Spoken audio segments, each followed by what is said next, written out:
So based off this comment and another one you did, I think you may be getting two different weapon systems confused and giving traits of one to the other.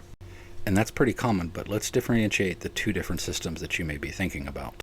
One, you have what that video was talking about, the LRAD, which does actually mean long-range acoustic device.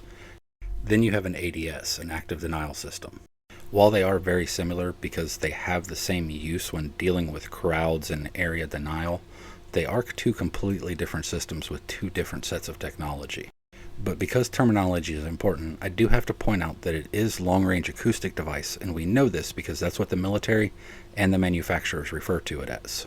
And the LRAD does operate fully off sound, so if it's using any other form of waves, such as millimeter or microwaves, it wouldn't be an LRAD, it would be an ADS. Here's the official FAQ for an ADS. The description of an ADS is a long-range, non-lethal, energy-directed counter-personnel weapon. And per the official documents, it projects a man-sized beam of millimeter waves, not microwaves, at a range up to 1,000 feet. And the confusion comes mostly from media reports on both of these devices. The media often refers to both devices as an energy weapon. While technically you could classify an LRAD as an energy weapon, it's not 100% accurate. And a lot of the times you'll see the media refer to an ADS as a heat ray. That's kind of accurate based off how it makes the human body feel when you're exposed to those millimeter waves.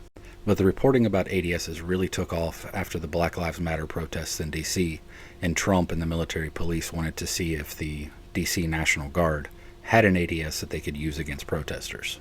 There's also a report somewhere that I would have to find again of a prison wanting to use ADSs for riot control within their walls. But as for right now, LRADs are being used against protesters while ADSs are not. But it's not going to be too much longer in the future before we start seeing police rolling down the street with an ADS targeting protesters.